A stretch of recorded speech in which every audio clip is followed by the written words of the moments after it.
This special Clever Extra is made possible by Rhode Island School of Design.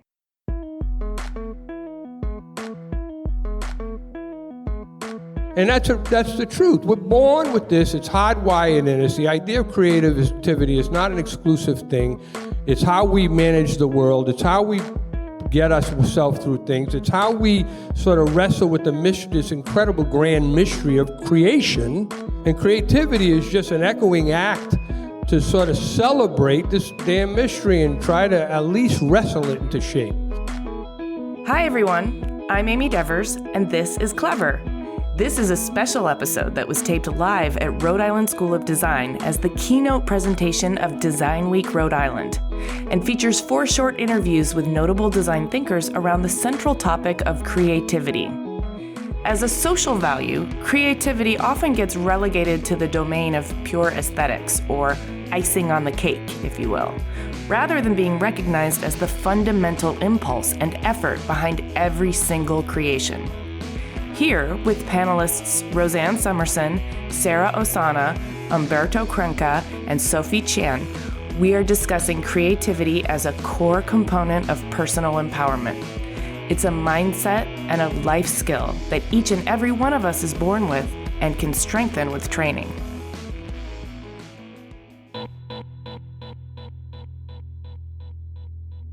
Welcome to Design Week.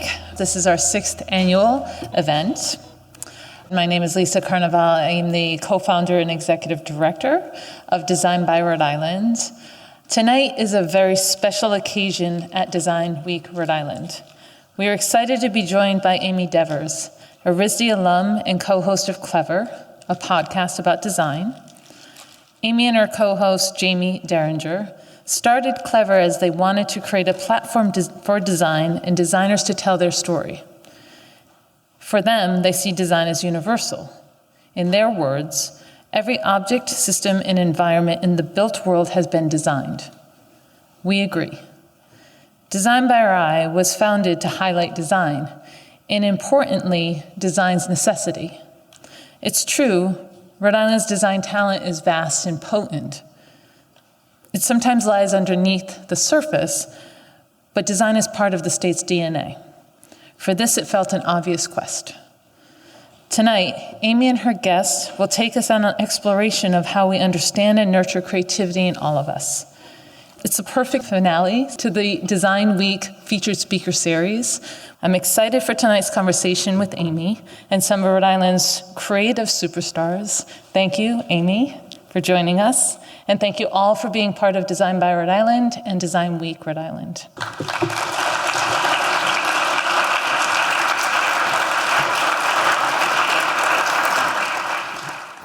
Thank you very much to Design Week Rhode Island and RISD for hosting us tonight. But most of all, huge thanks to all of you for coming out to spend the night with us. We're really excited to see you here.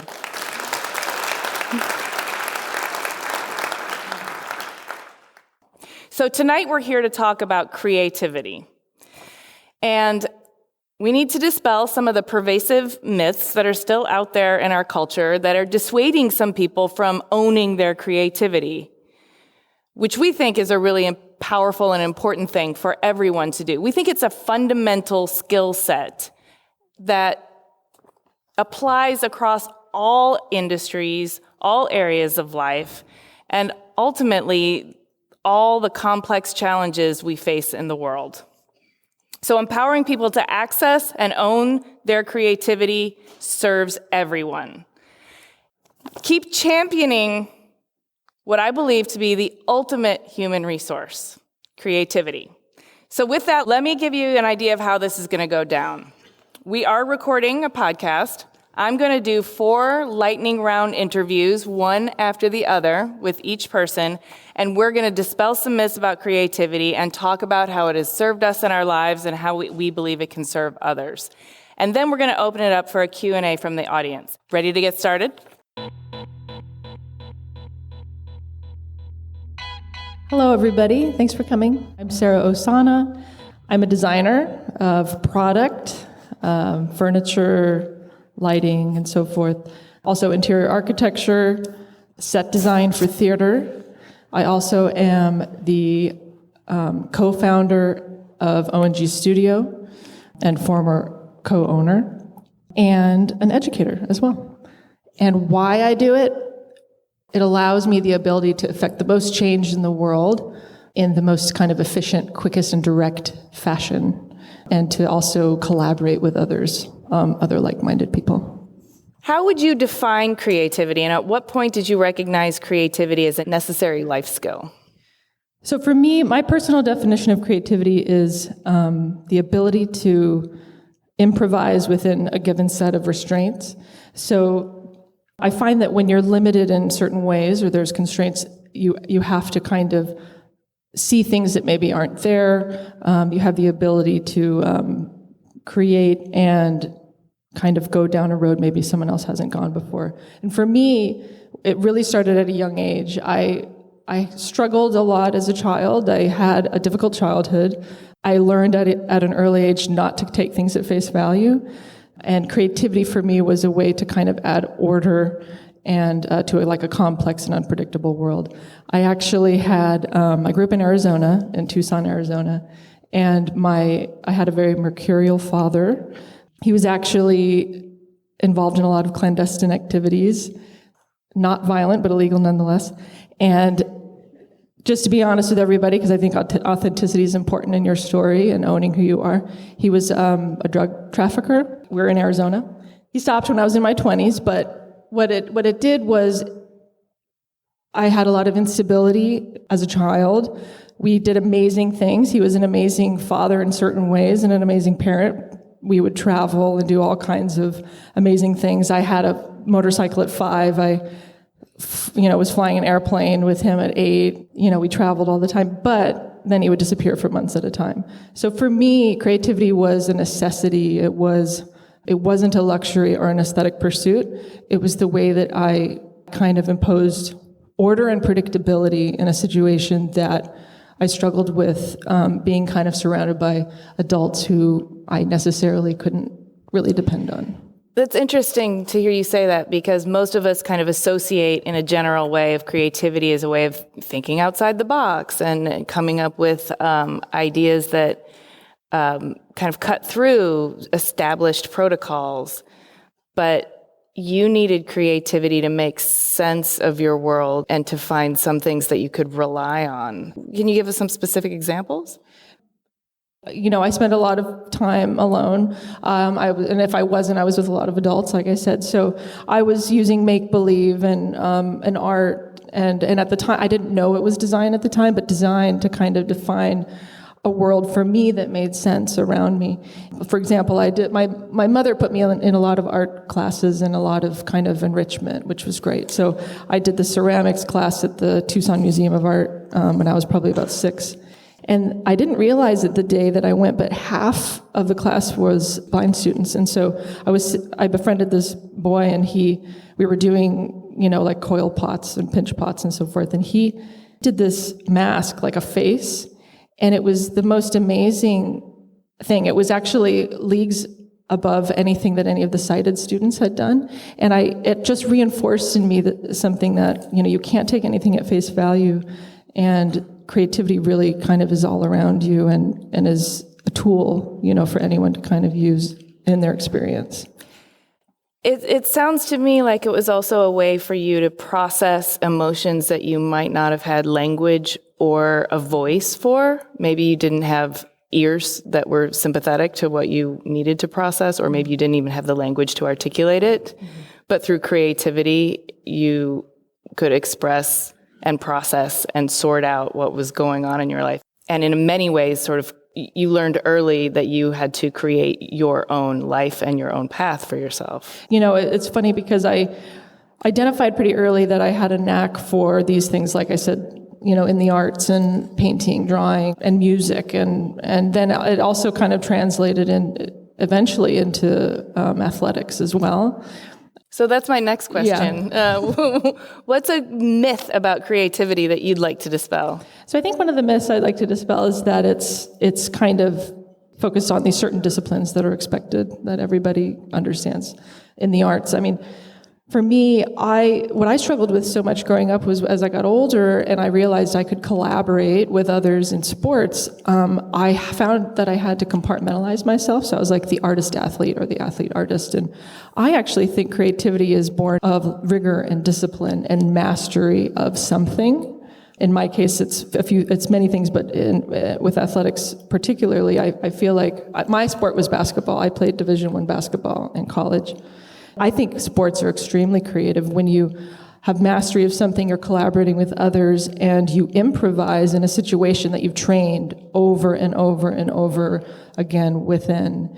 And in sports, it's more akin to being in like a pocket. So you're in that pocket or like in the zone, what people call in the zone, when you've done something so many times you don't think anymore and you don't have those kinds of limitations on what you can achieve or imagine, and then you're doing it with all these other people, and it's really an intoxicating experience to experience that kind of like physically and sensorially, emotionally, and artistically.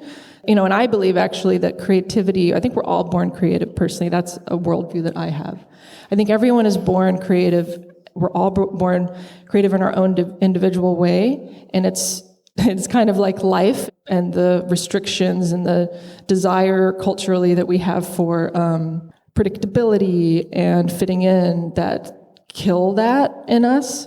And if you can have people in your life that are champions of who you are as an individual and who nurture that and who are mentors for you and who can show you a path for your own voice, and that can happen at any age, really, then it kind of allows that creativity to come out. And it could be in any form. I mean, I think that the sports thing, I think, is related to like, for example, dance. Dance is considered a kind of creative pursuit, but I feel like I see dancers more as athletes.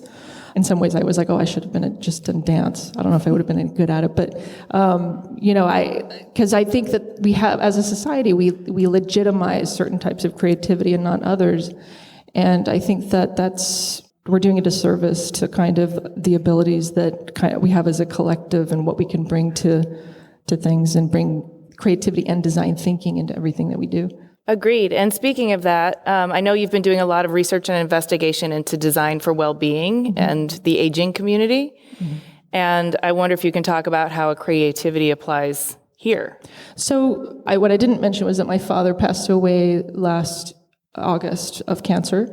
And that was a huge shift in my life and my focus and what I've been doing.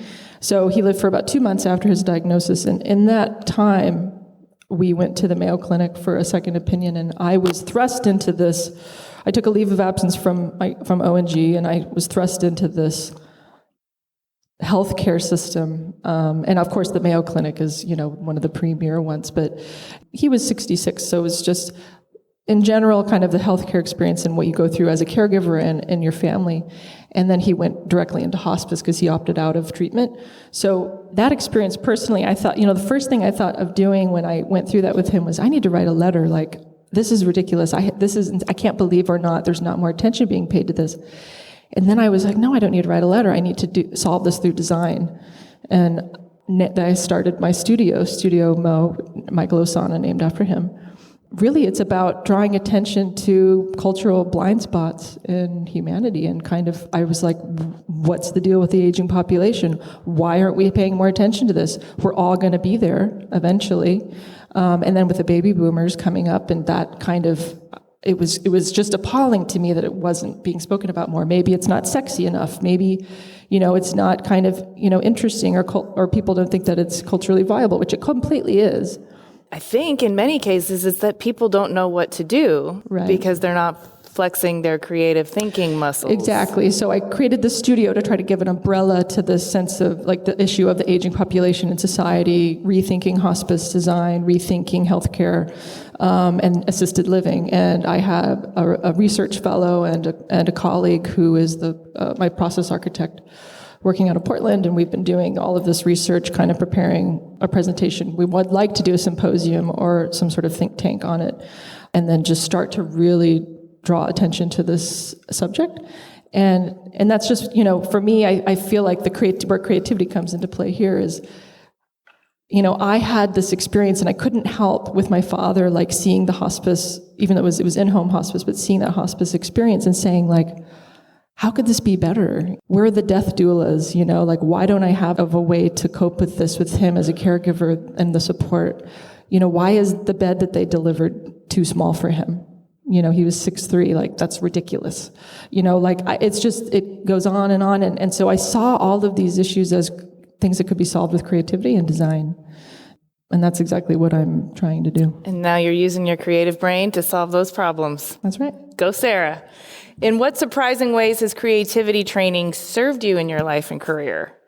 We just heard about an amazing project that you're working on, but like what surprising ways did it show up that you weren't maybe even expecting? Well, Rosanne was talking about all the businesses in the area in Rhode Island. And for me, I started ONG Studio 10 years ago, co-founded it, and at the time, I hadn't studied business, I hadn't studied finance or any of these things, and I actually just applied creativity and design thinking to the entire process from the ground up, to the point where we were designing Excel. We were taking Excel and customizing it for our order boards and for everything that went within the business internally, to like process creep in the shop, to like hiring and HR, and just kind of diving in and again, like seeing things. I really think it's about seeing things differently, or seeing things that maybe others don't or may not be there. It's a broad answer to what you're asking, but I think the 10-year tenure that I had at my studio is an example of every day was an exercise in creativity. So you started a design company and you designed, but you were actually applying a lot of your creativity to the business aspect of your design company. Yeah. It was honestly, and a lot of people here who have companies like this will agree, you end up kind of doing more of that than the designing, when you're in the middle of it, and then you try to carve out the time to design again after. I'm sure Bert's dealt with this with AS220, like you think you're in the middle of it, and then all of a sudden it's meetings and this and that and numbers and that. But actually, I really enjoyed that part of it because I saw that as an outlet for my creativity. And like Rosanne was saying earlier about being agile, nimble, really looking at a problem and seeing that all the different facets of it, and maybe solving it in a way that's unpredictable, and applying it to yourself. And I think, with ONG, I feel the 10 years that I was with it, it was very successful. It achieved what I wanted it to and made a name for itself in design and in domestic manufacturing and identity. So I was happy with the outcome. Thank you, Sara. Thank you.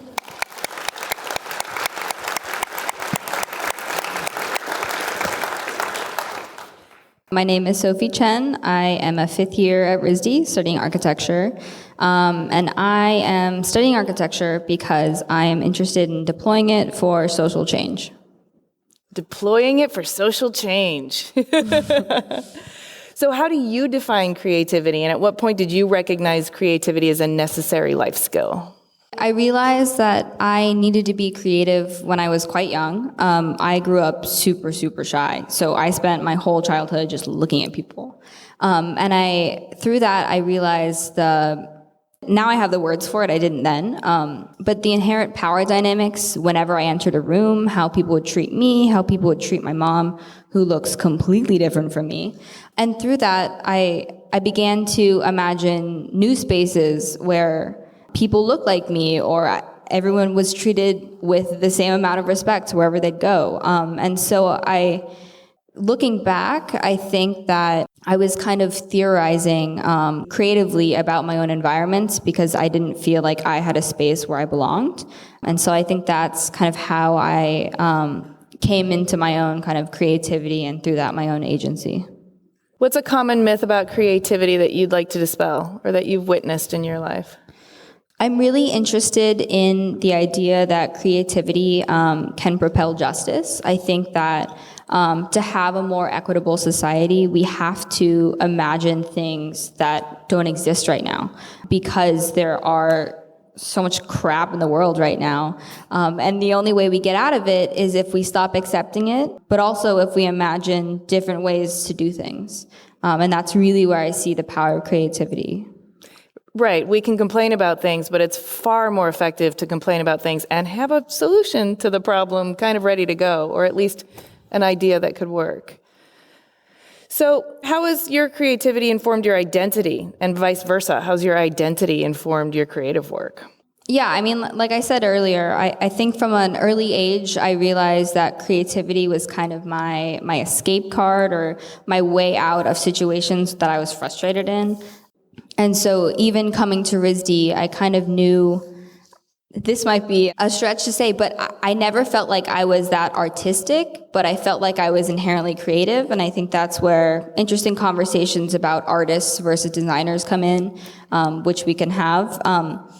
When I was coming into my own creativity, I found my own agency. And so as I've been going through that process, I've been realizing that flexing creativity is coming in new forms. Whenever I'm in a leadership position, there's probably not many people that look like me that have been in that position before. And so I'm even being creative when I'm leading people because it hasn't existed before. And I also really believe creativity is about forming relationships between people in space, between space and their environments, being able to even further those relationships and help other people see those relationships is super fundamental to how creativity works.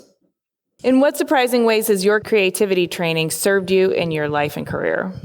I think not super recently, about 3 years ago, I got a fellowship. It's called the Maharam Fellowship.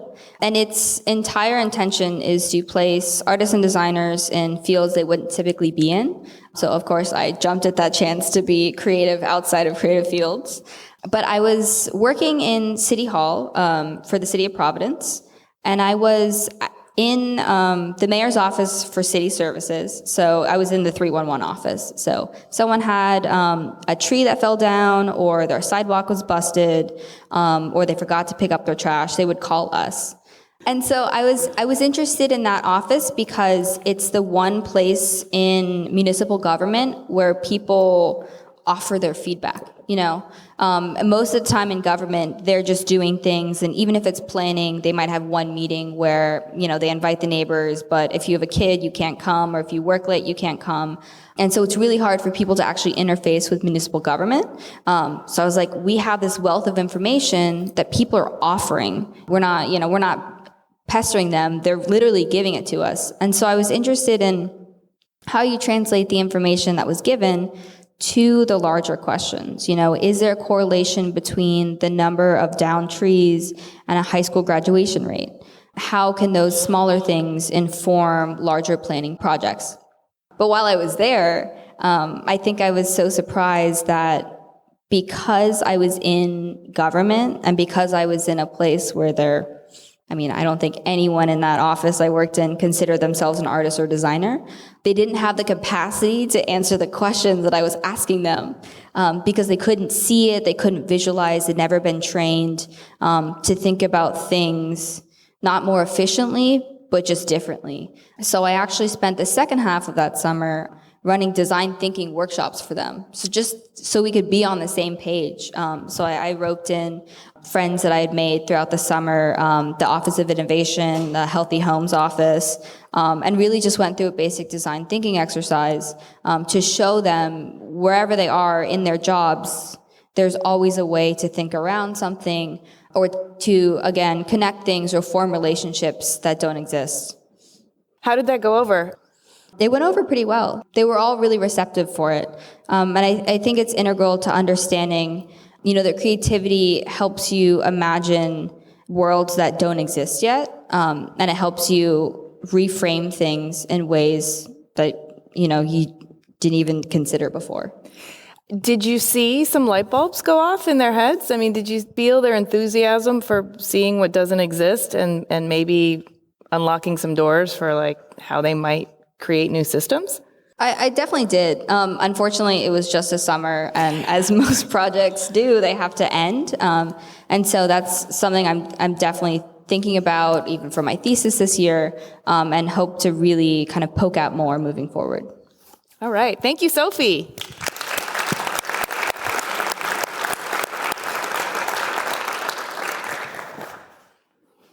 My name is Bert Crenca. I'm an artist. I'm formerly the founder and artistic director of AS220 for 30-some-odd years. Creative community that developed 3 buildings in the city that has an equal pay policy and open, unjuried, and sensitive environment with multiple points of access. Next question. How do you define creativity, and at what point did you recognize creativity as a necessary life skill? Didn't happen that way at all. Tell me how it did happen then. I'm a first-generation American. The word creativity, I don't even think was used in my household my entire upbringing. There was no room for that. They both worked. My parents worked in factories. There was no art in the house. My father sang a few lines from O Sole Mio over and over again, and that was about as much culture as that I had. Well, that's not true. My father was a merchant marine and told me a lot of stories about a lot of different people all over the world. And that was sort of my cultural integration, if you will, or assimilation to various cultures. Didn't happen like that. 6th grade nun, my mother was put in an asylum when I was in the 6th grade. She had a great life. She was a fabulous woman. But I saw her carried out of the house in a straitjacket. I was very angry, and I was very capable of disrupting a class of 40 or 50 kids. And the nuns had this feeling that they were the authority in the room, which I wasn't convinced of. And this one time, she was walking down the corridor, she had a book with little elves on it, and she said, walk by me, and she said that she wanted these drawn large for the blackboard when they used to decorate the blackboard. Pretty creative enterprise in and of itself. She walked by me, and it always puzzles me how I got adults to act like children, and said, you wouldn't be interested in walk by me. And I said, whoa, wait a minute. What is it you want me to do? I spent all night making sure these were perfect, because this was a challenge, and I wasn't losing, because there was a little power struggle going on. Came in, and then the bell went off for her. So anytime there was something, National Book Week, oh, Umberto, make me a poster, or this or that. And that's where things got seeded. And still, I don't know if the word creativity was introduced into that interaction. But it brings up a different point to me. You know, art and culture and design is a privilege in this country, not a common experience, exposure to these things. And that is appalling. And certainly more countries that are far more progressive, far more enlightened in terms of exposing young people to these processes and this way of thinking, which is better for everybody. Where were we? Well, you designed a poster, it turned on a light in your head, and then you got political. Oh, so the point of what I was trying to say, thank you for your help, Amy. Yeah. Amy said, don't worry about preparing too much, so it's all on her. Yeah, we like it. I mean, and I forget where I am all the time. Go where you go, I'll bring it back. But it seems relatively pleasant. The point I want to make is, like, I've done a lot of talks, and I've done a lot of talks to middle school, high school kids, college kids, and almost always, if I ask who identifies as an artist or a maker, if you will, or generally, if I ask them the question, they can remember a single person who gave them positive reinforcement when they were very young. And if I ask the same question to the people who do not identify as that, they can remember a single person who discouraged them. It's as simple as that. We are all born, obviously, creative. You want to talk about my purple sneakers, right? Which obviously are the best shoes at the panel discussion here. And for your podcast people, they're purple, velvet-covered sneakers. No, they're good. The socks are good. Come on, right? But it raises a point. You know, a lot of times when I'm talking to middle school kids or young kids, I'll say, you're all artists. What are you talking about? I'm not an artist. My cousin's an artist. He can draw a dragon. And I say, well, Jesus, you don't look like the kid next to you. You got up in the morning and made aesthetic choices about an image that you want to project to the world. And every single human being does that on a daily basis. I want to be a wise guy today, I put my leather jacket on. I want to lay back, maybe I'll do tan, right? That's the truth. We're born with this. It's hardwired in us. The idea of creativity is not an exclusive thing. It's how we manage the world. It's how we get ourselves through things. It's how we sort of wrestle with this incredible grand mystery of the creation And creativity is just an echoing act to clumsy to sort of celebrate this damn mystery and try to at least wrestle it into shape. And then every single human being, in every creative act that they do, they're adding to the vocabulary. That's what it's all about. When you talk about a kid from a poor neighborhood as opposed to a kid who comes from a wealthy background, it's a matter of vocabulary. When I taught at the Rhode Island Training School, the juvenile prison, I would say, do you know the word you or chroma? They didn't know that. I say, you know the word carburetor? They knew the word carburetor, right? It's a matter of vocabulary. Now, that vocabulary can support an elitist, classist way of thinking, or that vocabulary can be offered to anybody and everybody, and that's our public education, isn't it? Right? Hey. I don't know where we are. You want to go backwards now? Let's go to another question. I have a question, because I love everything you're saying, but I do need to wrangle you a little bit. Please. At some point, somebody asked you to design a poster. Yes. You had no exposure to creativity in your family, in your household. Yes. So that turned on something for you. Between the poster and founding AS220, which is a mission to provide a creative work. Yeah. And what happened for you personally? A little bit of positive reinforcement that got repeated a few times over and over again when I did it again and I did it again. But I wasn't a practicing artist by any stretch of the imagination. I was a practicing semi-wise guy, right? And I volunteered myself into a program which was run by a drug rehab program. It was an outreach program.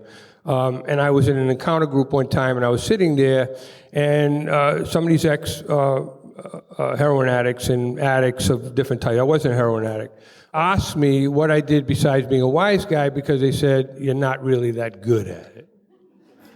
The response was, the intuitive response was, oh, I'm an artist. Because that had been reinforced in me, even though I wasn't a practicing artist. So they said, why don't you go to the art store and get some stuff and start making some art? And I remember I went into the art store, and I walked around, and I started to get incredibly anxious. There was so many things there, so many choices. No one had trained me. I left. I didn't buy a thing. I didn't ask a question. Then in another session, I was questioned, like, did you go to the art store? What's going on? And I says, oh, yeah, whatever. Yeah, I went, no, what's up? And I told him. And there was a RISD student who had some issues with alcohol and stuff and was involved in the program. And she says, I'll take you to the art store. And not only did she take me to the art store, and this goes back to the whole class thing, she took me through RISD, through some of the shops and stuff. And I'm like, oh my God, you can do this? This is unbelievable. And then the other thing that was so profound, in them days, RISD's museum was really difficult to understand where the entrance was and everything. It looked like another mansion on the street. They hadn't built a contemporary part of it. I'd never been in the RISD Museum in my life. I grew up in this town. I didn't know it existed. And she took me to the museum, and she said, this place is for you. And I went there every week, and I would stare at paintings like so intensely. I'd stand for like a half hour in front of one painting with the hope that somehow it would make an impression, and when I went back to my studio, I'd be able to do what I saw, which took a whole long time to be able to do that, and throwing paintings and punching walls and stuff. That was the wise guy side. Then I'd label the holes in the ceiling, frustration 1, frustration 2, That's the creative side. That's some good art, right? Yeah. Maybe I can go into a museum, punch some holes. Be great. Can I do that over here, Roseanne? So anyway, and then like the next question, all right? Do your job. I'll let you do your job. Well, clearly, that validation, that reinforcement was an incredible catalyst for personal transformation in you. Absolutely. And then you've turned around and you've created a space and a mechanism and a mentorship system that allows for creativity to be introduced to people who don't necessarily get introduced to it by family, academia, and culture. And a lot of people.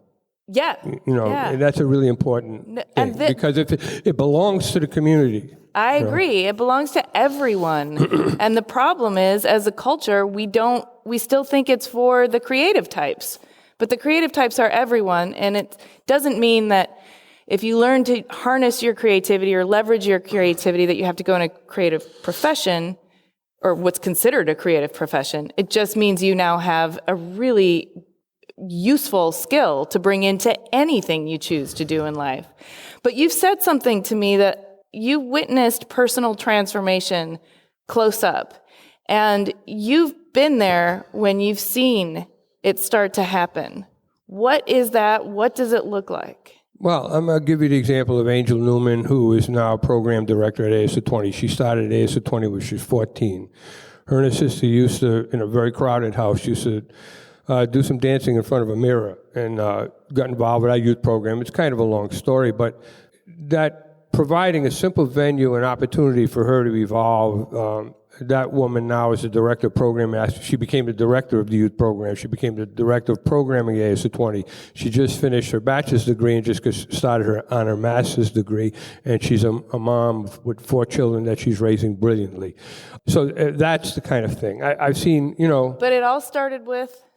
It did provide the opportunity for her to be able to express herself, evolve that, get positive reinforcement, and what that does for our self-confidence, the way we perceive ourselves, and all of that. Every human being and living thing, man, there's stuff going on up here. I don't care if you're 2 years old. There's a whole kinds of processing. There's a lot of observing going on. And without the ability or without the opportunity to be able to express yourself, it's the most stifling, maddening thing. And when we create opportunities through different mediums and vocabularies to be able to allow people to take those observations and share them, because this mystery, fundamentally we do it alone. And at the end, we're alone. It's pretty challenging, and I think communication is key to it.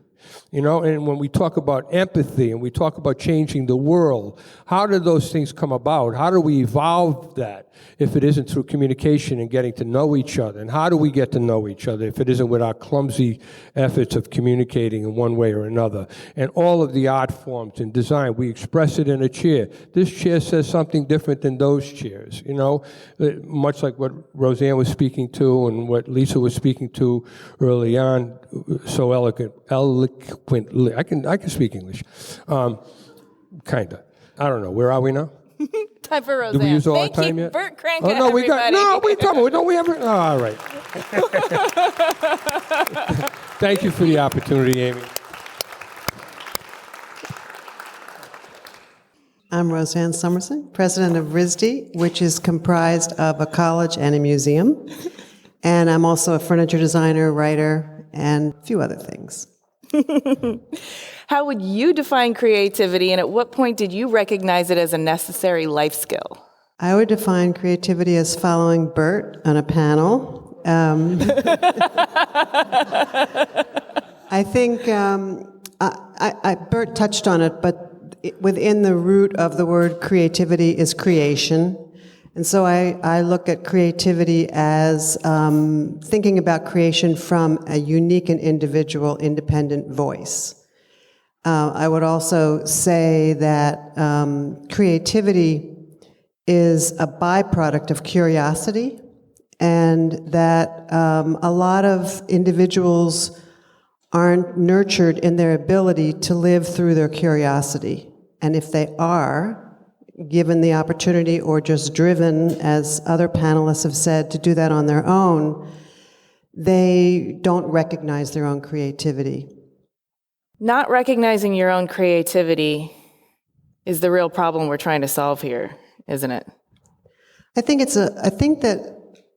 that as children or as individuals in different stages of our lives, we are often forced into a kind of judgment structure that's really destructive. And for me as a teacher for decades, a lot of the way that I approached education was not that I had information that I was trying to transfer to someone else, but that I was creating conditions for other people to find their own voices, their own ideas, and pushing their judgment to the side and saying, maybe think about something this way. How does that resonate? And, sometimes they would say that has no interest to me, and they'd push back and find another way to come at it, but it's the idea that our culture really does not breed our ability to live through our curiosity in its own time frame, in its own location, in its own bumpiness. And our educational system is actually, in most cases, very opposite to that. There are exceptions, but if we can learn to nurture and then provide tools for individuals to explore their own curiosity, our society would advance in a much more important way. I agree with that. And you said something that I think is kind of at the root of this, which is the judgment structure that people are forced into is the reason why other people don't feel like nurturing the creativity and providing the tools is something that's necessary. They've judged it or deemed it unnecessary. So how do we dismantle that judgment structure and change people's perceptions about the value of creativity across all areas of functioning? Yeah, I think that it is a restructure of our educational system. I think, too, that mentoring and providing examples, I mean, it's interesting that everyone's stories about their own creative lives here tonight have been about finding a way through adversity, finding a way to create a sort of, not so much survival, because I wouldn't say it's to that degree, but to find a way to find yourself within an adverse situation. And I think that's true for a lot of individuals who become creative practitioners. There are also examples of people that have these wonderful nurtured lives that develop creativity differently, but there's a kind of hunger that I've seen over time with individuals who, because the standard mainstream path just didn't work for them, they've learned skills, life skills and personal skills that take them to the edges, and often in the edges are the most interesting places of unseen works of creation. So I think that there is a myth about the suffering and starving artist, although there are examples where that is the case. But I don't think it has to be about suffering. I just think it has to be about finding the space or having the self-drive, the personal drive, to believe that your curiosity has enough value that the things that you want to discover and learn about and try are worth doing. It's very simple, really, but the fact is that our cultures and our societies don't always nurture that opportunity. And it's far more difficult for those who don't have the role models to see that there are possibilities that as young children they may not have within their own kind of realm. One of the things that I champion all the time, because I hear this story over and over again on Clever, that these people who became, creative professionals, which is who we're talking to on the podcast, they didn't know what it was called or how to study it until they stumbled into it somehow, or until an eccentric uncle or creative aunt showed them the way. And one of the things I think about is, how do we grow up knowing about the fireman and the postman and the nurse and the doctor and the lawyer, but nobody really knows what an architect is or a product designer? Why don't we talk about where our plates and cups come from and who designs buildings, and why isn't this part of the vernacular that we're talking about with our children? And how do we impregnate society or infect society with the excitement of what creative thinking can unlock for their offspring? Creativity can get you out of the worst jams, man. Well, I think it is about cultural values. And, when I started as a student at RISD 120 years ago, I was shocked because I went into the admissions office and there were, chairs sitting there and objects, and I thought, what were these doing here? Were these things that the students were expected to draw, or, why were they there? I had so little knowledge of the fact that everything was designed and made in some fashion. And I did not come from a very strong art school. Didn't have good art in my public school system. So I don't know how I got into RISD, but the notion that exposure to these things is so important, and I'm really proud that in our museum here at RISD, we have created a program where we not only invite school children in, but we actually go pick them up and bring them back to their school because the schools didn't have the money for transportation. So we solve that creatively. And then when the kids come to the museum, we give them all tickets to bring their families back for free. So it's this notion of getting that into the ethos of the local community, which is really important because that can be the spark that everyone's talked about here about being exposed to something that opens up an entire world. Well, speaking of opening up an entire world and opening up creativity to the entire world, what opportunities for expanding the pipeline or tinkering with the system do you see to make a more inclusive global creative ecosystem? Yeah, I mean, one of the big things that concerns me is that a lot of the judgment piece has a lot of bias built into it. And so it's something we're working on really intentionally here at RISD to understand that actually the difference of voices and the difference of life experience and cultures is an incredible incubator for creativity. But if the expectation of what is good work or of what is valued is predisposed to certain kinds of bias, it's a huge limitation. Do you have any examples you can share? I can give an example of students that come from certain aesthetic backgrounds that aren't necessarily the backgrounds of what's the imagined result of a faculty's assignment, and a student being critiqued differently because their work falls into a different cultural aesthetic. Mm-hmm. And the idea that...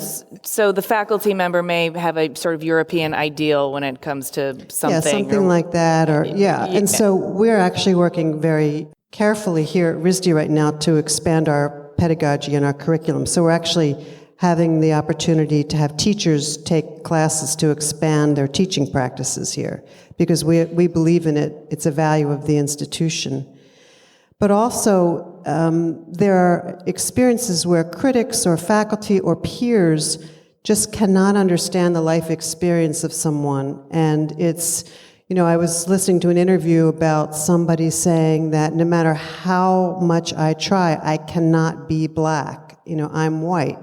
So I have to really listen hard when one of my black colleagues or friends tells me about their experience. I have to value that in a way that is not about that understanding that I can never feel that feeling, that I can listen, I can participate, but it's not my life, it's not my experience. And just the fact of acknowledging that you don't know something, that you don't know someone's life experience is really important in the creative process. And that can transfer, race is one example, but it can transfer on many levels where that sense of bias or that sense of standard or what is a good aesthetic is just baked into people's preconceptions. And so in an art and design school environment, we can take that on. But in other kinds of environments, it's a lot harder because the outcome of creativity is not the valued outcome. It's another kind of expectation. That's why I think that creative environments should lead this discussion in other applications and circumstances, because we are like we're making the stew here where we can actually prototype different approaches to new solutions to things, to new ideas, to new opportunities, new structures and systems, and then put those out in the world. And that's why this form of education, that's why everyone's creative practice is so vital to advancing societies. This is sort of the cultural R&D lab here. Yeah, absolutely. Yeah. It's not only art and design schools that do that. There are other forms of education in general does that, but I think education that is, in whatever fashion, is opening up the value of individual voices in moving new ideas into existence, which is very much what art school does. I think places that do that are more important than ever, particularly when you look at what's happening in the world around us right now which is doing everything possible to convince us that there's another definition of truth, or another definition of humanity. So it's up to the creative voices that have a passion about expressing what their values are, what they're curious about, that can help to broaden the conversation of where we go. Thank you. Well, speaking of broadening the conversation,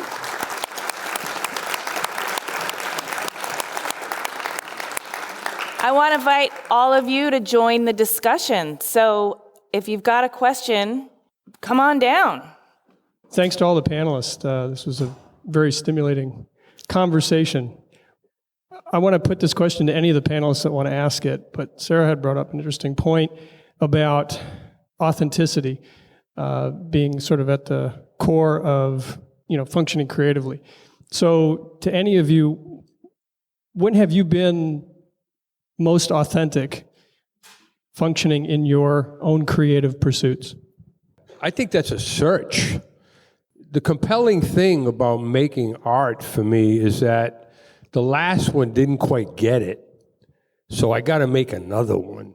And when in doing that, what am I looking for? I'm looking for my authentic self. I'm trying to find that thing that is closer to what it is I'm trying to say and feeling that is so difficult to articulate with our limited vocabularies. So, people say you're prolific. Yeah, I'm prolific because I can't get it. I got to make another one. I keep trying, and I learned something from the last one.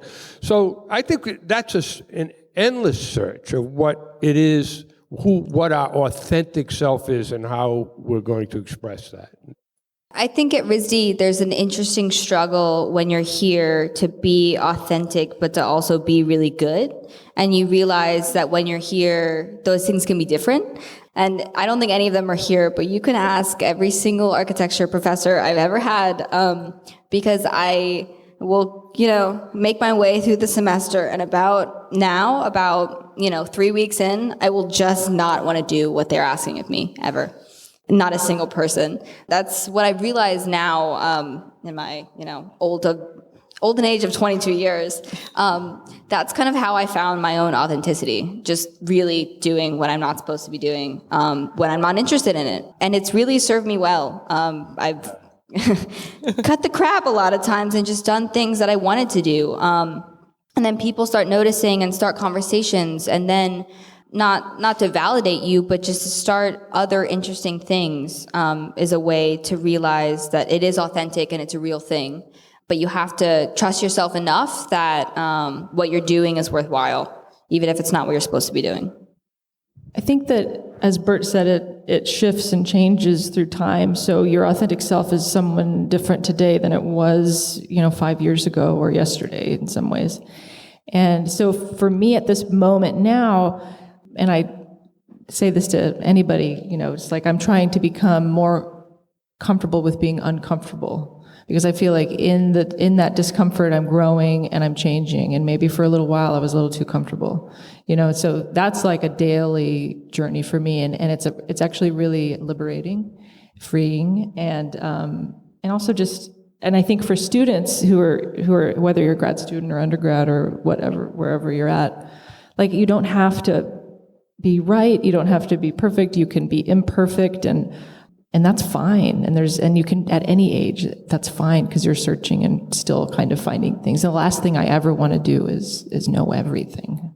Rosanne mentioned that I've hosted a lot of TV shows. That's always a weird exercise in blurry authenticity. I mean, TV shows themselves are kind of a construct, and there are smoke and mirrors, and we're presenting a story for entertainment value that's not necessarily authentic through and through. And at the same time, maybe the intent or the mission is.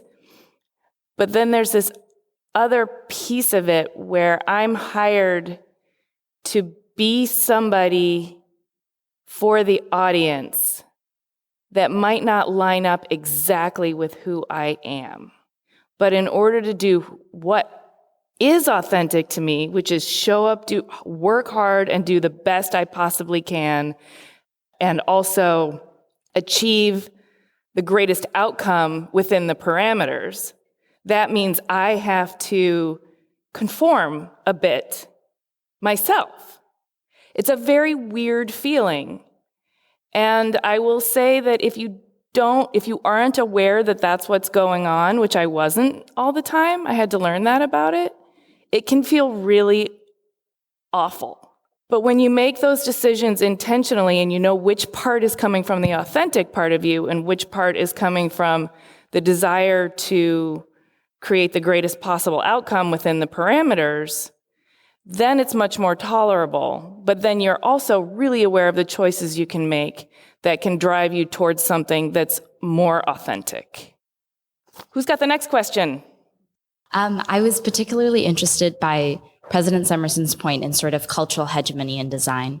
I grew up in Singapore, so it's an incredibly sort of small and creative place, but still when I learned design and I was privileged enough to have a design education in high school, we still sort of laud, I think, the best of design as the Bauhaus or all these examples in Europe, which is great. But when we talk about, for example, where I grew up in, it's sort of seen as an outlier rather than a standard. And that makes me particularly interested because I really rarely see sort of good examples, good Asian examples, for example, of design when I'm studying, classical design and what the 30s and 40s, what the Bauhaus, for example, contributed to it. And I'm wondering in sort of expanding design pedagogy, for example, even if it's aging, for example, we talked about, and different cultures age differently, obviously. If you come from an individualistic culture, it's more lonely. And from a collectivistic culture, sort of, you come back and live with your children, for example. So I guess as designers, how do you question your assumptions? You don't know what you don't know, but how do you sort of engage with an environment or a team or a product and realize you have assumptions? Like when do you realize that? That's a really good example of the bias piece, because if you look at the work of the Bauhaus designers and the Scandinavian modernists, they were influenced by Asian design. So you're looking at it once removed. So my work with students was always about looking deeply into their own personal history, whether it's, their duration of their lives or the duration of the lives of their ancestors or the cultures that they come from. Not everyone has the luxury of knowing that, but I've done design workshops in countries around the world, and initially in countries that don't necessarily have strong design educational systems, the first reaction is to imitate something that is a successful design or a successful design idiom. And the minute we break it down into the kind of symbols or textiles or something that has to do with, a personal history, that's when the design starts to get much more interesting, when people start to bring in their own vocabulary into the mix. And I think that that's something that has also been very interesting to watch in terms of East-West, because there's, I would say, right now, incredible creativity coming out of design cultures in Asia.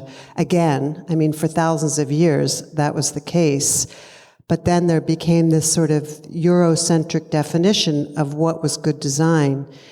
It's changing so rapidly now to something else. So I would just say that to trust in the things that are parts of your own history, whether they're national or cultural or whatever, or experiential, and use those as instigators in the way that you create your own work.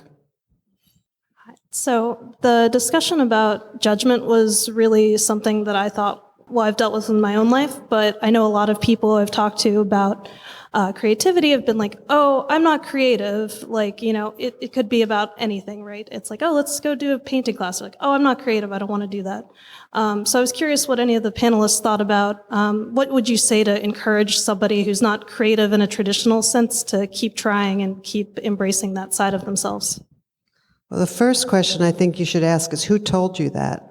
Because there's probably a story there, just the answer to that. And I think thinking about that, who told you that you weren't creative, whether it's you or someone else, if you can kind of dig down, you can move that to the side, because it's probably somebody that wasn't out to help you. or at least around that issue. But, I think the hardest judge is ourselves, and Bert was saying that he keeps making work because he's trying to make something that he feels gets it. I mean, we're all judging ourselves all the time, and it can be seen as a positive thing where it's instigating the next piece, or it can be seen as something that gets in the way. And if it's getting in the way, it's not a good thing. It's an issue. Yeah, I got to give you an anecdotal story, and I hope you see the connection to your question, but you may not. So I'm teaching in the juvenile prison, and this young man, I'm teaching, they had way too many, illegal amount of kids in my class. We fixed that later, and at the end of the class, one of the kids come up to me, he's all pumped up. He's in jail for a very serious crime. And he comes up to me, pumps his chest up, I'm getting anxious, a little scared, and he says, I see what you're trying to do here. He says, you think you're going to change me, or us. He says, you ain't changing me, man. He says, I'm a career criminal. And I got nervous. And then I paused. And I says, you know what? You're not very good at it. He said, what are you talking about? I said, you're in jail. Right? A little creativity may even serve your profession. I was serious. And when you talk about judgment, I took the judgment out of it, right? I wasn't judging his chosen profession. And the other thing I said to him, I said, don't be offended if I spend a little more time with the other folks who haven't decided what their career is yet. I won't try. That kid supported me from that point on. It was unbelievable, right? It was unbelievable. And it was just a moment. Now, I could have acted off fear, but I suspended judgment for a second, and that accomplished something. I also think it's a problem of education. I went K through 12 public school, and not once did I have a class on design. I had classes on art that meant you draw. I'll say it right now, I am not a very good drawer. I think that I'm a designer and I have a lot of other skills that I've learned at RISD and before, but I'm not a good drawer. And so for me to accept that art equals drawing, I would never have gotten here. I was lucky enough to be raised by two parents who study design to kind of know what it was. If not easily, I would have gone into poli-sci and went to a liberal arts school. And so I really think it's super important as we're defining creativity to also say that design is not being taught. Why don't we have design classes as much as we have art classes or dance classes? I have not seen very many public high schools in this country that offer design as maybe a more tangible, a more relatable thing, an entryway into art for different types of people. And so I think there's a loss of engagement there that makes people afraid to engage with art just because they don't know what design is. And I'll give you something really practical that you can take to your friend and actually apply right now. I think at the root of everyone who thinks that they're not creative is just that they're afraid to be creative because it's vulnerable. It's vulnerable to try something new and not be good at it, but creativity frequently asks you to dig something out of yourself and do something with it. And that makes that exposes you in a way that makes people intimidated by the whole thing. So let's say you want to do something creative and your friend says, oh, I'm not creative, I don't want to join you. And you say, oh, well, it's not for you, you'd be helping me. That's one way to take the pressure off of them.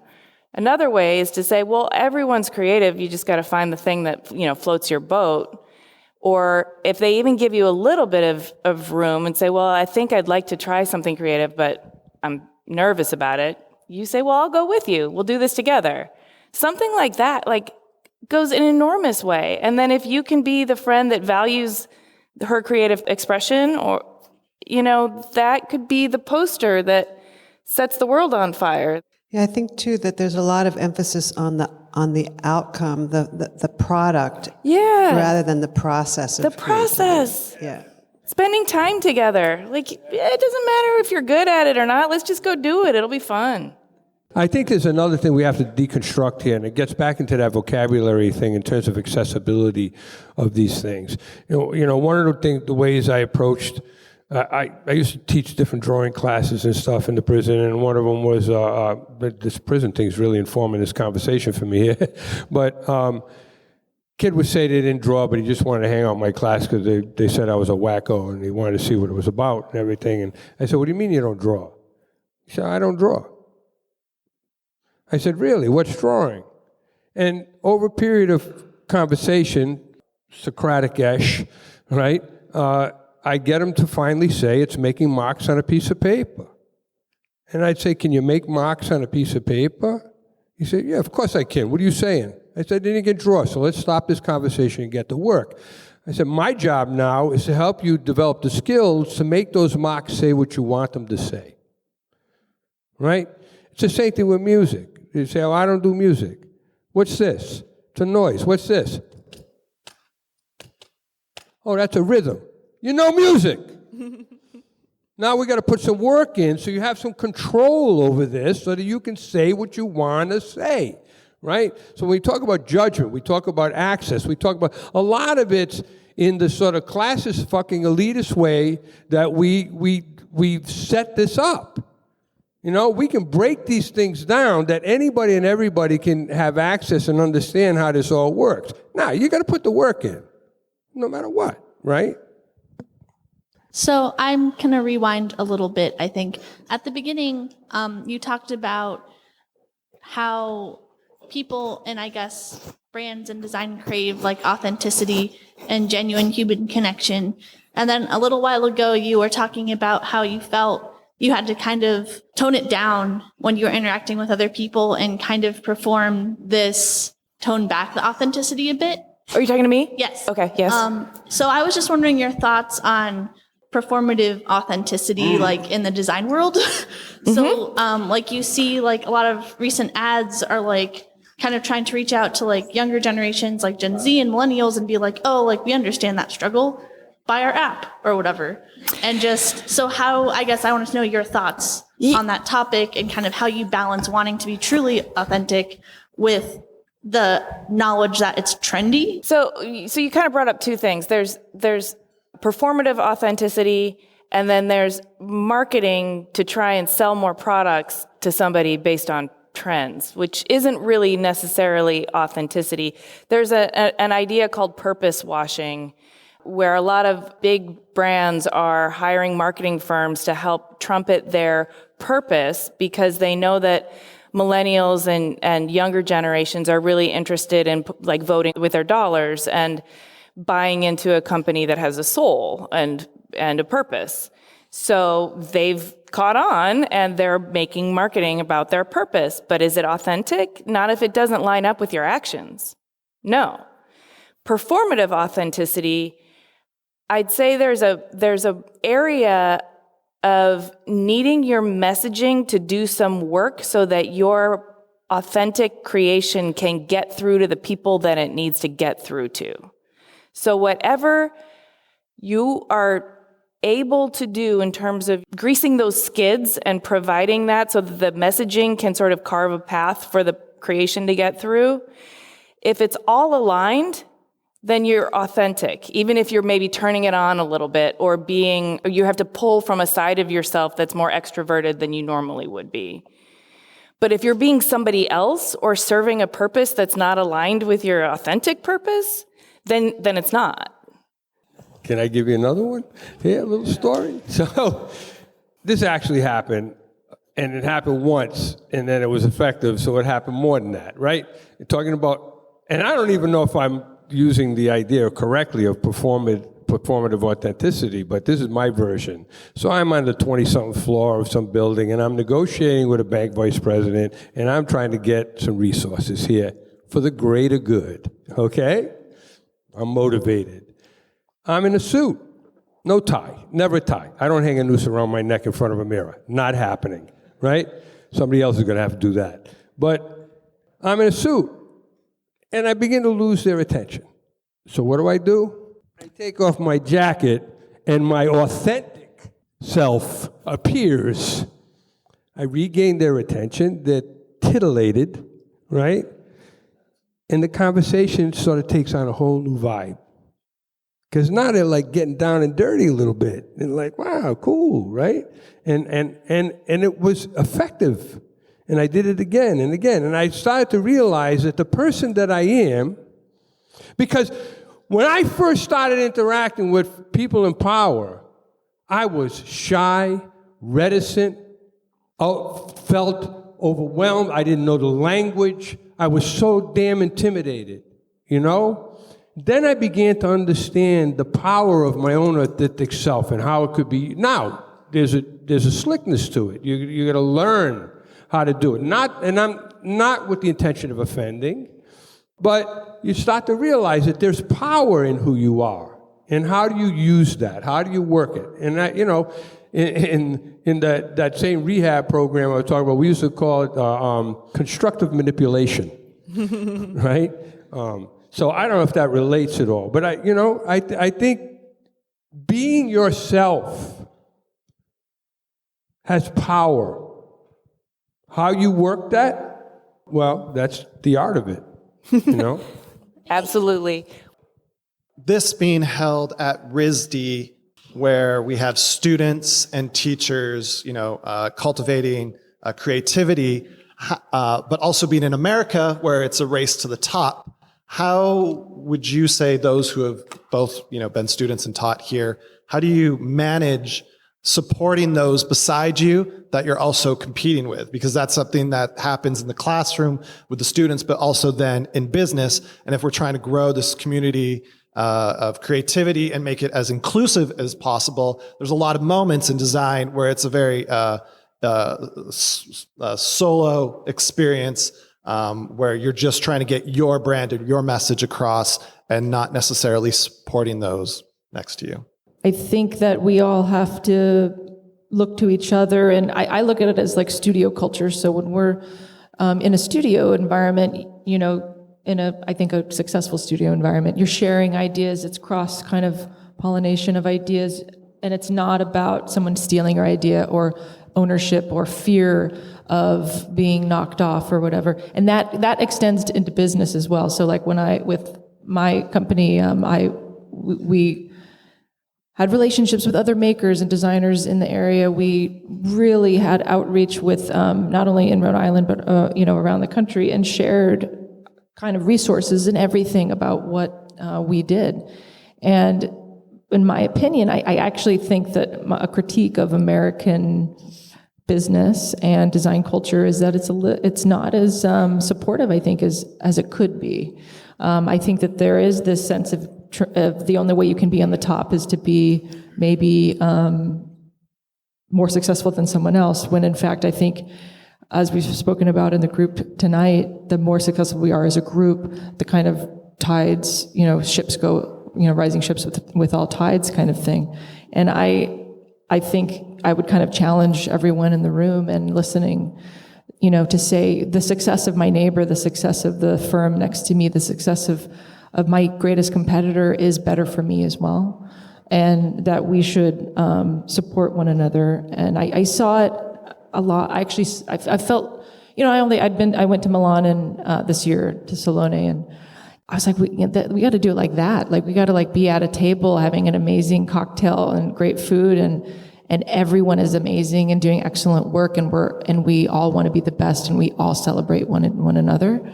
And I think we do that in pockets here in America, but I think we could be doing a much better job, and I think that's a good challenge for the group to think about. The race to the top is sort of the wrong race to be in. It's like if there's one tree in a forest that reaches a higher point in the sky, but the rest of the forest is barren, that's not an ecosystem I want to be a part of. But if there's, roots talk to each other under the ground, under the forest floor. And if you share resources and talk to each other and help the whole forest grow up healthy, then you support an ecosystem that not only supports the trees, but that people come to, that animals come to, that all this other life flocks to and is supported by. And so racing to the top and wanting to be better than somebody else is not really a great measure. So yes, I feel it in the culture, and I say opt out of that part of the culture, and instead try and work for a more fertile, flourishing, biodiverse kind of ecosystem that is supportive of all kinds of life. But I also think that really specifically gets to the need for representation, and not just like a lip service representation of like, wow, RISD's so international and we represent the world here. It's being really intentional about who you're surrounding yourself with and making sure they're actually from different places and speak different languages and are different ages and have different interests. Because if you're bringing enough people from different places, you're not competing, and you're just learning in extremely different ways because people have such different values. But you have to be really intentional about that. You can't just let it fall in your lap. You have to seek those out. You have to nurture those relationships, and you have to be okay with being challenged when that diversity actually comes to a head and creates conversation. And I think also the notion of race to the top implies that everyone's doing the same thing, and you're trying to find out who's doing it the best. And in fact, I think creative practice now is so multifaceted that really one of the important things about being a creative practitioner is to learn the language, to collaborate, and to share different aspects of the creative process with other practitioners, which in and of itself is not a hierarchical thing. It's defining a kind of collaborative community, and I think the design businesses that I see that are actually succeeding, whether or not, I don't know whether they're at the top or the bottom or in the middle, but that are actually succeeding, are learning the language of collaboration at a very authentic level. I think it was mentioned, the idea of values. It's about core values. Capitalism, we know what it is. It's not going to go away in a hurry. I can guarantee you that. But the reality of it is it has a set of values that drive it, which is about acquisition, about growth, about greed and power and all of these kinds of things. That's what we're fighting. It's global. Ever since China joined the religion, it's global.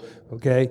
And that's what we're up against. And those of us that have these certain ideals and stuff like that, and you think it's going to be easy when your core values are completely against what it is. We got to get back to the commons. We really have to begin to understand, as has been mentioned in so many good ways, the interconnectedness of us all, and that core belief that if we raise the boat for somebody else, it's good for everybody, and all of this kind of stuff. I mean, the species is at risk, in my opinion.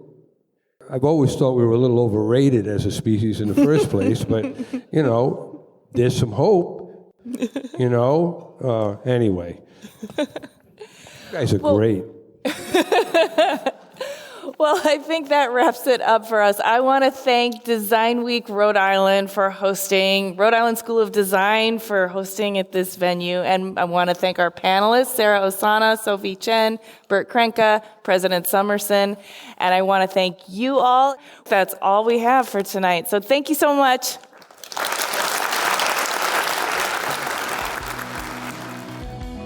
Thanks for listening. For more information and links to RISD, Designed by RI, and our special guests, read the show notes, either by clicking the link in the details of this episode on your podcast app or going to cleverpodcast.com, where you can also sign up for our newsletter.